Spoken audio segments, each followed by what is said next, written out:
isn't it interesting that our society works so hard to collapse each of us into a conformity to a norm? And genius is how we deviate from the norm.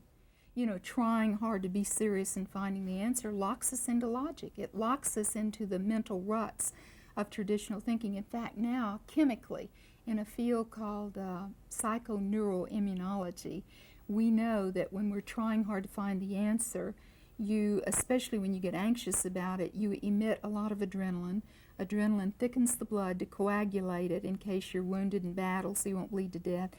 It also constricts the blood vessels to push a high majority of the blood from the brain and the digestive tract out to the extremities so you can be very strong, but you get very strong and very dumb because the brain has now gone down into the brain stem, the reptilian brain.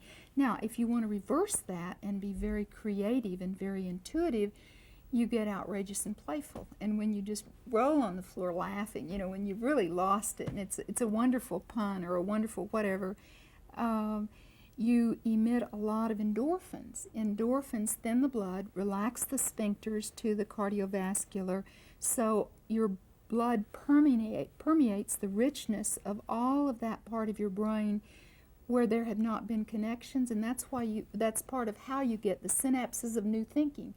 And you know, creativity is taking two unrelated things and suddenly they join. And that's intuition, when you get the aha, the eureka. So one of the best ways to do it is to go off duty and be outrageous and be playful. In fact, in corporate America, one of the techniques that I teach is you get a serious problem. We frequently bring kids in to help solve real problems.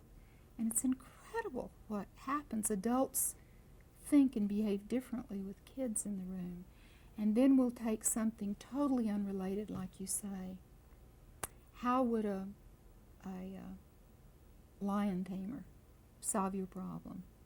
Well, you get kind of crazy, and you know, you might say, well, the lion tamer might reach through the roar, grab the tail, and pull the lion wrong side out, which is, you know, totally outrageous. What would that mean? Well, then, okay, connect that to your problem. And maybe it's going to the end, start with the product the client wants, and pull it back to you, and then design toward the need, instead of saying, but we can't do that. And that's literally the way Sony got the Walkman. So your brain will give you the answer, but by being playful, you push through that barrier that keeps you constricted in old thought. My disability is I'm dyslexic, hyperactive, ADD. Because I can't find anything, I create a new way to get there. And so my disability is absolutely my gift. In working with people like Margaret Mead, Buckminster Fuller, Alexander Calder, the same was true. Thank God they had some disabilities. Their disabilities were the flip side of their genius.